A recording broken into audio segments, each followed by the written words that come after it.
To all my fellow brothers and sisters, peace be with you in the name of the Lord Jesus Christ. My name is Ben, and welcome you to the Restored Ephraim Publications channel.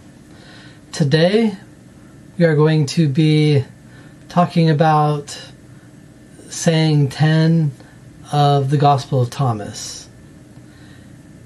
And just a reminder that Doctrine and Covenants section 91 says that the Apocrypha contains both truth and error, and if we can read it with the Holy Spirit, we can benefit from it. And if we can't read with the Holy Spirit, then we won't benefit, because then we won't be able to know what is true and what is false. And so I feel it's important to look at these apocryphal works, like the Gospel of Thomas, because they show what the people believed back during that time. And I have found great truth in apocryphal works, and of course I've also found a lot of things that I have found to be false.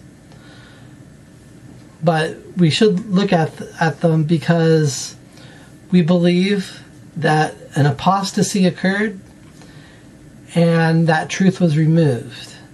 And we can see in these apocryphal works that the things that Joseph Smith Cosby restored also existed in the early days of the church and was later removed. Now, saying 10 of the Gospel of Thomas, it is a very small saying. So let's go cover it really first, and then we'll take it apart. Jesus said, "I have cast fire upon the world, and see, I am guarding it until it blazes." And so that's the whole of the text. Now, the thing is, in the Coptic, this sentence is very ambiguous. And so it is, if we translate it literally, it is absolutely possible to read it as a question. And so the first part would say Jesus said, "Did I cast a fire upon the world?" And then it would say, "And behold, I guard it until it blazes." And so now most scholars are in agreement that this is a direct statement, so we shouldn't read it as a question. Probably. But it could be done that way. And so it should say, "I have cast fire," or "I have cast a fire upon the world." Now, the word for world is in the Coptic. They are using a Greek loan word, and so in the Coptic it actually reads as cosmos, which is Greek. And in Greek, cosmos, it has a very open meaning, basically. And so it could be translated as world. It could also be translated as universe. When I see the word cosmos, I see it as the inhabited world. And so what Jesus is saying here is that he has cast a fire upon the inhabited world. Now, what is this fire? Now, I believe that the reason this sentence is very ambiguous is because it has a multiple interpretation. And we'll get back to that in a moment.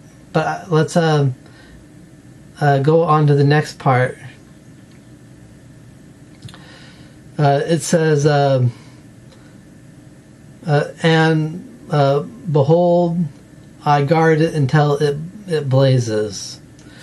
Now, because of the ambiguity, the question scholars have, is the guarding referring to the world or the fire?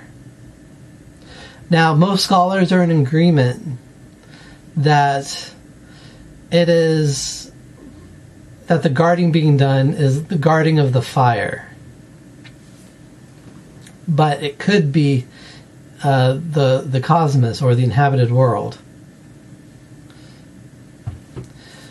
Now, going with that in mind, I believe that it is referring to the fire.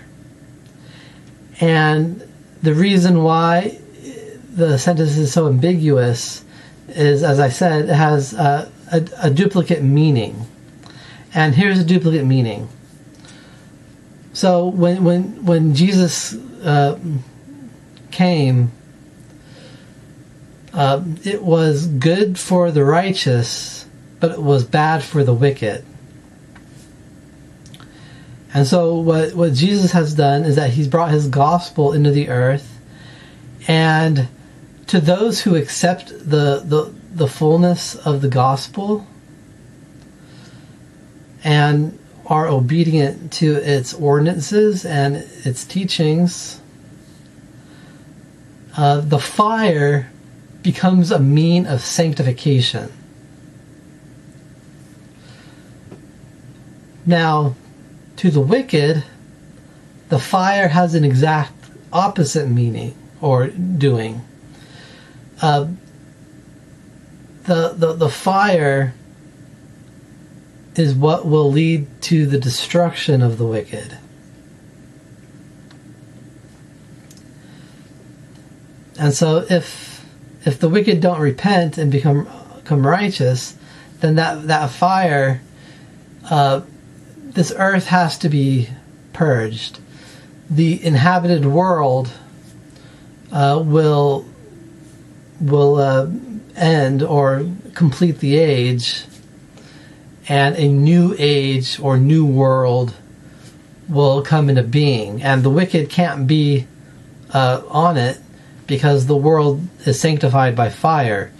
And we believe this literally. Just like we all have to have a baptism of water and fire,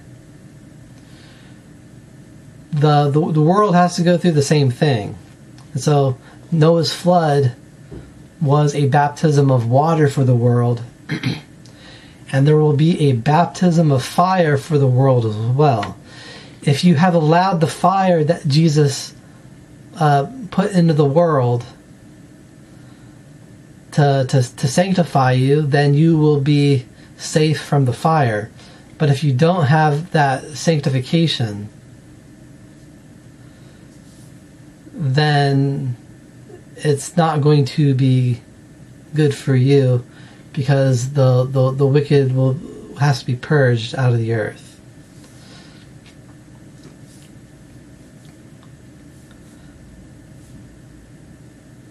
And so we see in this saying something that is very true.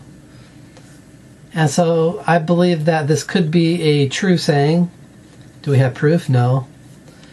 But it does teach a truth.